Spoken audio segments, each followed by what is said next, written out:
Thank you, Mary, for the nice introduction.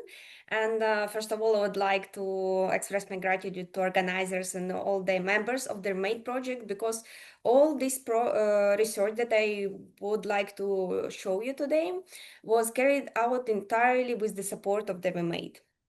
And I would like to start with a few words about myself, because currently I'm working as a postdoc researcher at the University of Turin, focusing on the catalysis and advanced characterization technique. And at the same time, I'm actively exploring new career opportunities in academia or in industry, and I would be very happy to discuss the potential collaborations or the positions. And in my research, I worked on the supported metal catalyst systems for hydrogen production. But production of the hydrogen represents a promising pathway for sustainable energy generation by using the solar power to drive a water splitting reactions. But the hydrogen, why the hydrogen is so important? Why this is such a big deal in the research world?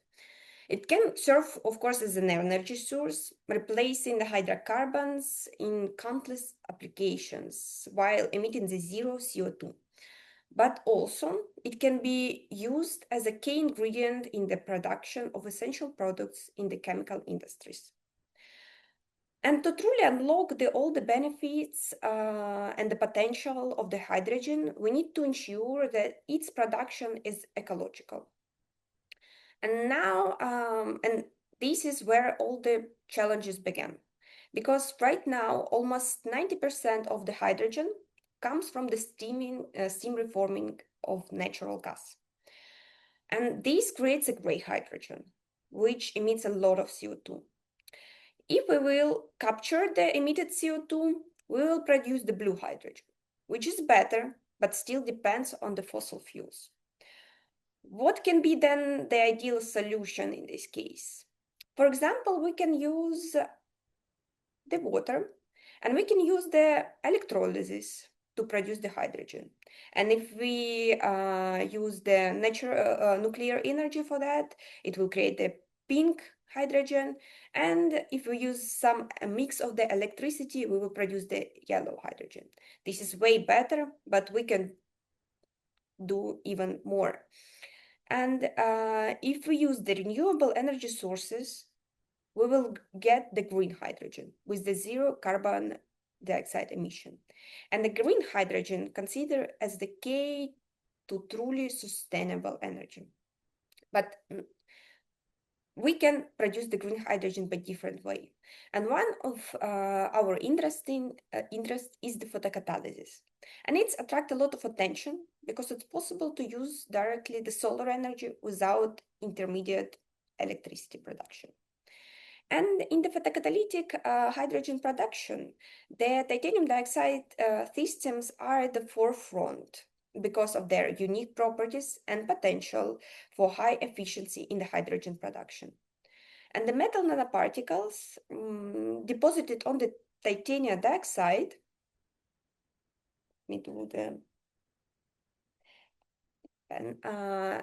can enhance the photocatalytic hydrogen production by forming the Schottky junction, which improves electron transfer efficiency, suppress the recombination, and lower the activity energy. Sorry. And how does it work? So when we irradiate with UV light, we excite the titanium dioxide, and then we create the electron-hole pair. An electron migrates to the conduction band, while hole remains on the valence band. And metal nanoparticles then act as electron trap to capture charges separation and reduce recombination. Trapped electrons on the metal sides reduce hydrogen to hydrogen gas, while the hole should oxidize the water. And in this case, the rational design of this metal titanium dioxide photocatalyst is crucial because it directly impacts on their efficiency, stability, and overall application in the photocatalytic process. And that's why we are interested in a deep understanding such process as the photodeposition mechanism. However, these processes are highly complex, and we need to understand it step by step, from atomic level electronic structure to nanoparticle growth and surface chemistry. So to fully understand how the catalysts form and function, we cannot rely on single technique. Instead, we need a multi-technique approach that we can capture complementary information about our system. So I wanted to study my catalytic system, and I know that the traditional characterization method often fail to provide real-time insights of the dynamic processes occurring at the catalytic interface. And that's why we are motivated to perform in situ and operando methods to track the evolution and the performance of the catalyst. This should offer us the comprehensive understanding of the catalytic mechanism at real work. And here, the multi-technique approach will give us the possibility also observe the catalyst system from, let's say, different perspectives that provide full information. But this nice idea then raises a particular challenge, because all we know that not every laboratory has access to all this advanced and nice technique, especially if we're talking about the large-scale facilities such as synchrotron-based methods. So the question is, how can we actually implement such a multi-technique approach in practice? And this is how I discovered the REMADE project. Because in 2023, I applied for the first REMADE call, which to my happiness was supported. And all we know from the introduction, the REMADE is European initiative which provides access to the wide range of advanced characterization techniques, particularly in the context of the circular economy or sustainable materials, which was my case. And importantly, it allows researchers to combine multiple techniques within a single project. And I requested several techniques. And I was able even to have a data enough to publish 2 papers with this project.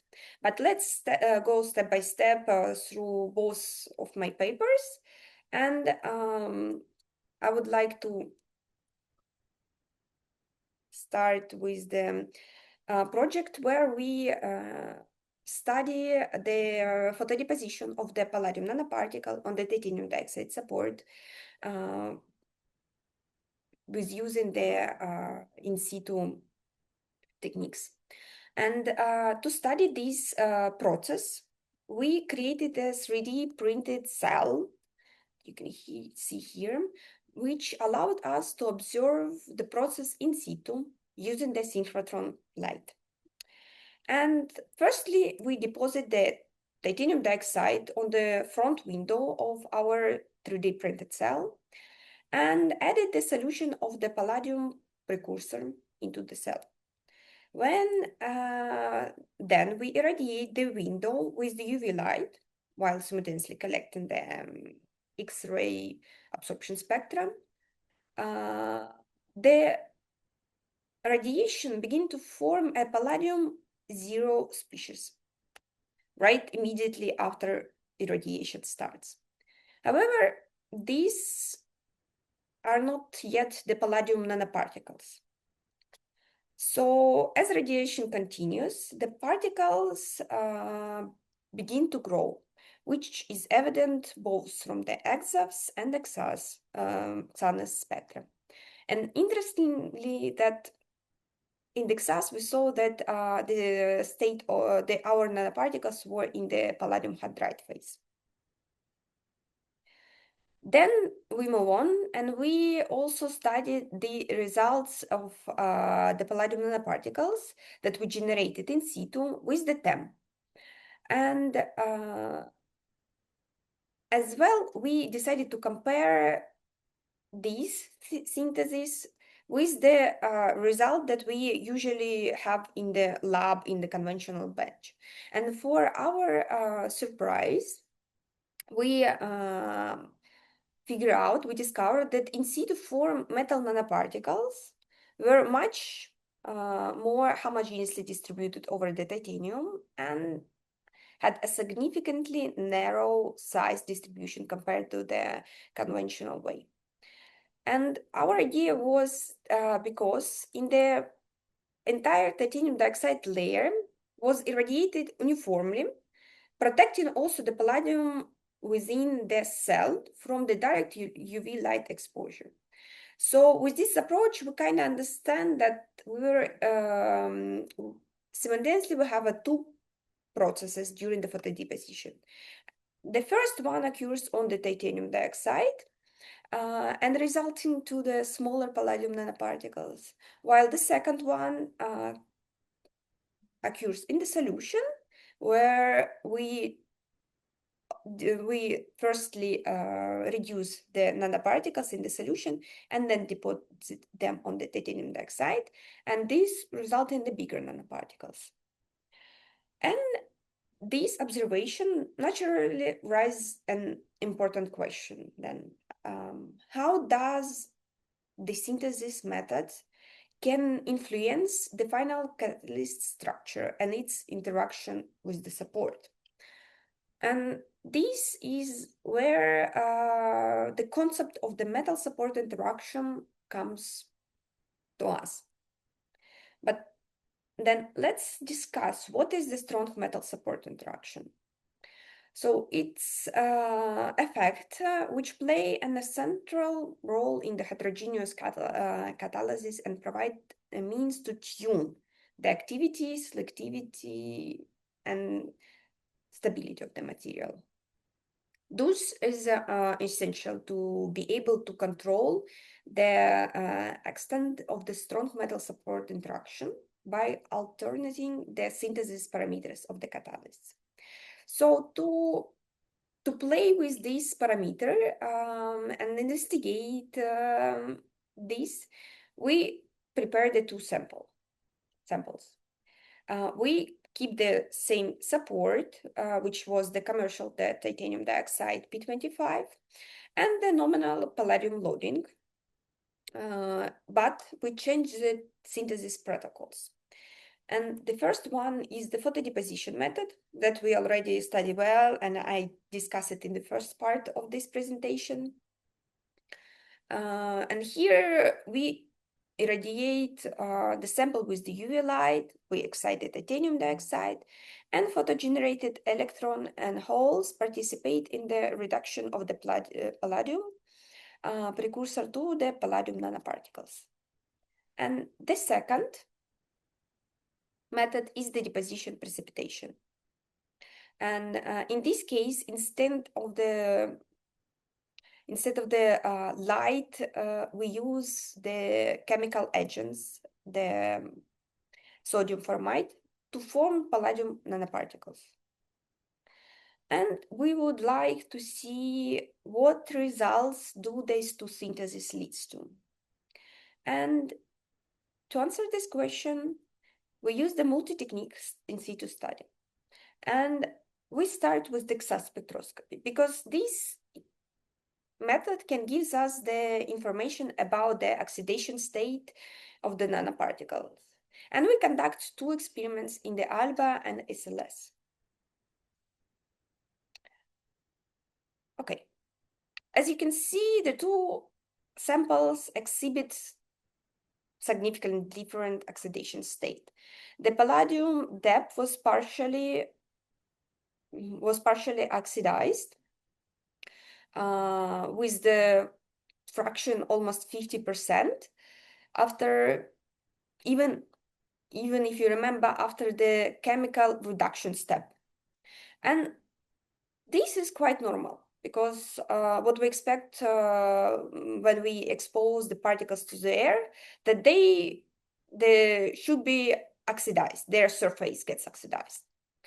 However, the palladium photo sample was the metallic, which is quite unusual to the palladium nanoparticles exposed to the air.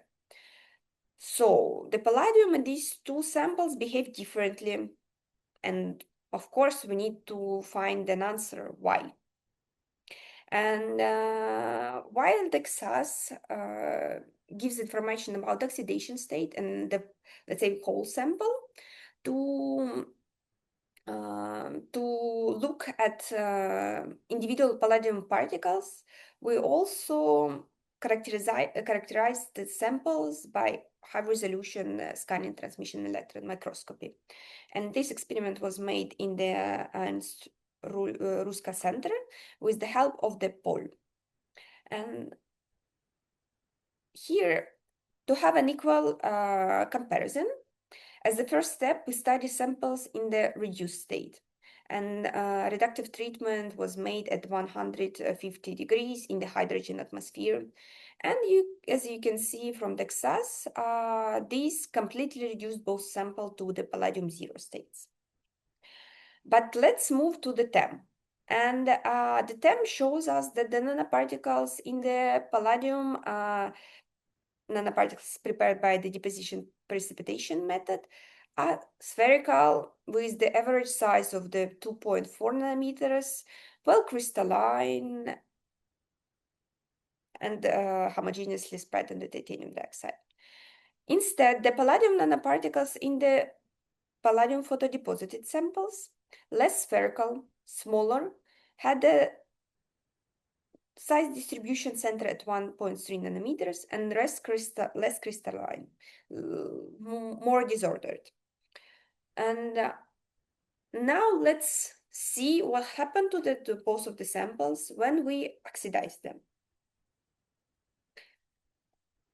For the evolution of the palladium KH XAS, we can quantify the average oxidation state in the sample. And the palladium prepared by the deposition-precipitation method gets fully oxidized at 300 degrees in the atmosphere of the oxygen. And this is an expected behavior of the palladium, for the palladium. In contrast, the palladium photo sample remains mostly metallic up to 300 degrees, and it does not reach complete oxidation after reaching 400, not in the first oxidation cycle, not in the second. And such stability, which we observe for palladium photo sample under oxidizing condition, is unusual for supported palladium nanoparticles. For some reason, they do not want to interact with the oxygen as strong as one we expect. And why? Our hypothesis was that it's because they have much stronger interaction with the support. As well, for both samples, moving from the hydrogen to the oxygen atmosphere, we also noticed the change in the shape of the nanoparticles. And to quantify these, we used the roundness parameter, which is equal to 1 for an ideal circle. As a result, under the hydrogen, which is the first row atmosphere, the particles are more flat, especially in the palladium photo sample, indicating a stronger interaction with the support. While in oxygen, it's become more spherical. And we saw also that the palladium nanoparticles in the palladium depth sample are generally more mobile, and under oxygen they even becoming visually separated from the titanium dioxide, which is also giving us the hint that they have less interaction with the support. As well, the palladium depth sample, we observe the two distinct phases. which was the crystalline metal palladium core, and an amorphous shell attributed to the palladium oxygen. Conversely, there was no palladium oxide formation in the palladium photon during the oxidation. But instead of this, we observe that the particles in the palladium photon become surrounded by a layer attributed to the titanium dioxide, and this was observed by the high-resolution TEM and the EDX data, what indicate of the strong metal support interaction in this case. Then, to have an additional evidence of the strong metal support interaction, in the palladium photosample, we did also an NPR and EELS studies. And the first technique is EPR, is sensitive to unpaired electron. And in a normal titanium dioxide, we don't have unpaired electrons. And therefore, it should be not giving the EPR signal. But if we create the oxygen vacancies and titanium 3+ sites, then EPR signal grows. What you can see here that the high intensity of the signal at the 2 in palladium photosamples suggests a higher density of the particle interfaces, indicating a stronger interaction between the nanoparticles and the titanium dioxide. And we know that in the palladium photosample, we have the titanium 3+ sites. So we would like to see where they are located. And for that, we measure the EELS spectra.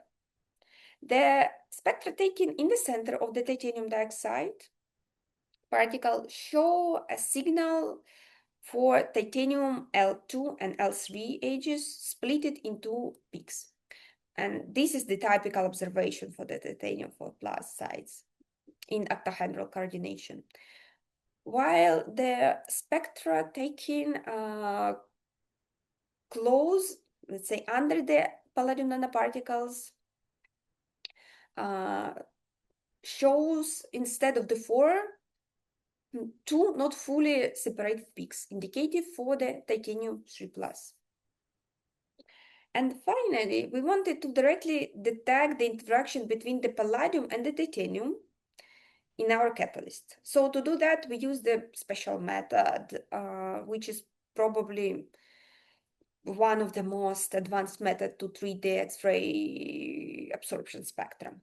And this is called the wavelet transform. In the wavelet transform, we can see at the same time the distances and wave and the type of the atoms. So here we tested not only the sample that I was talking the whole presentation, which was irradiated 20 minutes, but also we tested the sample that was exposed to the UV light only for 5 minutes. And the goal of this was because in this 5-minute sample, we should have the fewer palladium-palladium bonds, which made it a little bit easier to spot the palladium atoms interacting with titanium. And yes, if we compare the two wavelet transform of the XAS for both of the samples, we saw the extra signal for the 5-minute sample. And based on the theoretical calculations, we suggest that this is the signal corresponds to the palladium atoms interacting with the titanium. And this finding also confirmed through the XAS analysis, showing that the palladium-titanium bond increased the quality of the XAS feed for the palladium photo 5-minute sample. And finally, we have proof, let's say, that the palladium nanoparticles in the palladium photosample interact with the titanium atoms, which leads to the strong metal support interaction. To study the strong metal support interaction effects on the surface properties, the samples, we also examined them by the in situ infrared spectroscopy with the CO probe molecule. And why we're using the CO? Because without this technique, you will not see any signal from palladium. But CO absorbed on the surface of the, and depending on its location, can determine all the palladium sites. And the ER spectra were recorded for the samples oxidized at 400 degrees, where we expect the strong metal support interaction effects at the maximum. And the palladium photo signal was weaker, even through the palladium that even though that the palladium particles were smaller than in palladium depth sample that we saw from the TEM. What is associated with the strong metal support interaction, which makes it harder to CO to make bond with the palladium. And both sample has more or less the same signal of the CO absorbed in the titanium 4 plus, positively charged palladium delta plus, and metallic palladium 0. But just in the palladium photo sample, we also observed the signal of the palladium 2 plus, which suggesting the presence of the single palladium sites. And we suggest that these single palladium sites were earlier formed during the photodeposition process, according to our previous paper.